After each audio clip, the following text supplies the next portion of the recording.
also concerns Yogi Adityanath. These are huge claims that have been made by the Chief Minister of UP, where he goes on to say that there has been no violence in the state of Uttar Pradesh under the BJP government. He says that everything is fine in UP, and he also claims that it is because the BJP government in the state of UP decided to ban the Popular Front of India is because there is no violence. My colleague Ritu is joining us on the broadcast for more on this. Ritu, I was mentioning this. This is a maiden appearance by Uttar Pradesh Chief Minister Yogi Adityanath in Karnataka. He is talking about a double-engine government, both at the centre and at the state level. And he's given the Uttar Pradesh example. Just take us through what has been the response, considering this is Mandya belt that the BJP is really keen on, considering they knew what was its turnout and what was its report card the last time around. In fact, there's a lot to discuss about Yogi Adityanath being in the Mandya district. See, the way he started his speech, he tried there is some sort of a connection between UP and the Karnataka, where he also went on to mention that जैसे Ram UP में है वही कर्नाटक में हनुमान है, तो बहुत ही ज़्यादा गहरा रिश्ता है यूपी का और कर्नाटक का. So that's how he started his speech, and also went on to mention few lines in Kannada, and then later point also spoke about the PFI ban, where he says that there were too many violence incidents that were taking place in UP as well, but it's the BJP government who decided to ban PFI. But similarly, again, while he was talking about the PFI ban, he did really mean about the kind of incidents that had taken place in the Karnataka as well. You remember the Praveen Nataru murder case, which took place in the month of July last year. There again, a lot of them who were accused in that whole murder case were also seen having some sort of a link with the PFI and the SGPI, where most of them are still in the jail and the investigation process is going on, and it has become difficult for the police to really understand that who the key accusers were in the Praveen Nataru murder case. And also, just not that, he also mentioned that about Ayodhya in the UP. But remember, there was another important point in the Karnataka. There the kind of talks that had also gone around when the higher education minister Ashwath Narayan said that there will be a South Ayodhya, there will be an Ayodhya for the South India as well, and that will be made in the Ramnagara. And Ramnagara again is a Vokkaliga heartbelt and is a part of old Mysuru region as well, which is a very strong, where the GDS has the stronghold. So yes, we did see how Yogi Adityanath ensured that the connections between UP and Karnataka was very strong, and tried going on mentioning, giving a lot of such examples as well, talking about trying to pull the youth voters as well. And the another point is also that the Adi Chunchandgiri Mutt Pontiff Nirmalanand Swami also being on the stage, where he also welcomed.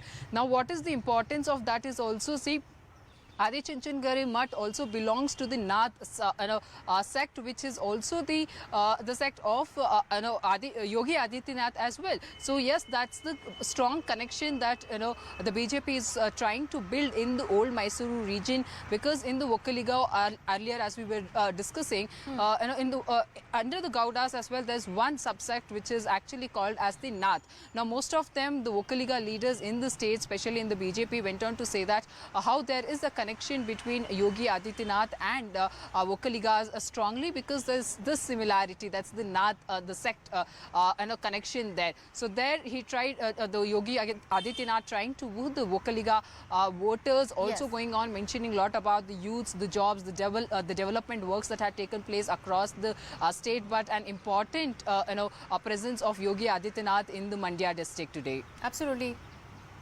In fact, Ritu, I'd request you to stay on with us. Sanket Yenagi of the Congress Party is joining us on the broadcast. Sanket, we're talking about the Mandya district, where Yogi Adityanath this time has been paratrooped by the BJP as one of its star campaigners.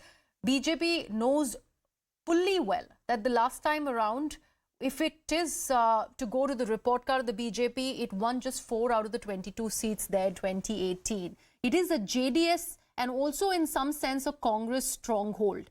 Do you think the Yogi Adityanath presence is going to actually sway any of the Vokkaliga votes into the BJP's favor? Mr. Yogi Adityanath's presence or campaigning will not make any difference in the state of Karnataka. The people of Karnataka and the voters more so are very intelligent. They know what is happening in UP and what is happening in Karnataka.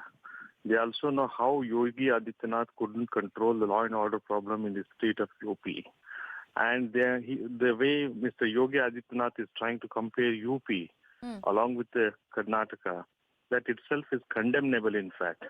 UP is very worst in administration of the law and order, and Karnataka a little better if compared to Mr. Yogi Adityanath's UP state and administration therein is concerned. But Mr. Yenagi, he's saying something completely different. He's saying that there's been no violence in the state of Uttar Pradesh after the BJP government came into the power.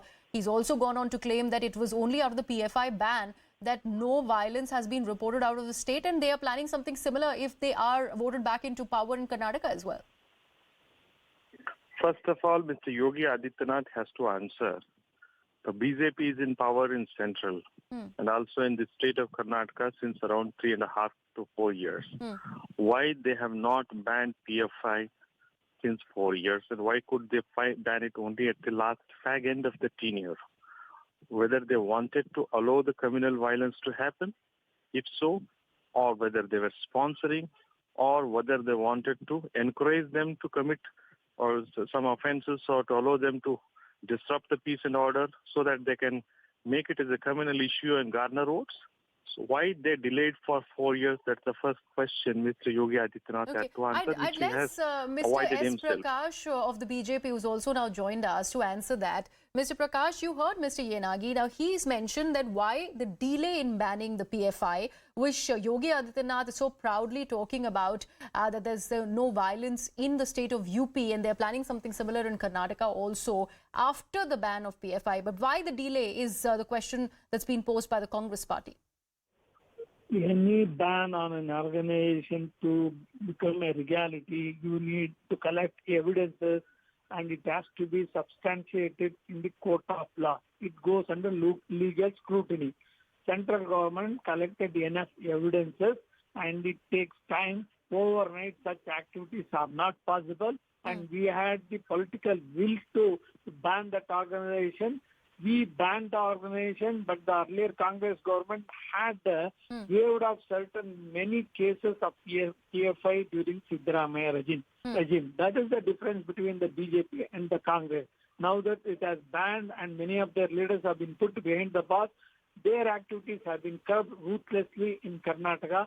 Rightly, our UP Chief Minister has raised that issue, and we are committed to eradicate and wipe out the terrorism from India. All right. Mr. Prakash, Mr. Yenagi, I'd request you to please stay on with us. When it is about the BJP in Congress, it is definitely turning out to be one word against the other. Let me bring in the third front when it comes to the state of Uttar Pradesh, Samajwadi Party. Mr. Fakhrul Chand of the SP is also with us. Mr. Chand, now the Chief Minister of Uttar Pradesh is claiming that there is no violence in the state of UP after the BJP government has come into power into the state. How do you respond to these claims, sir?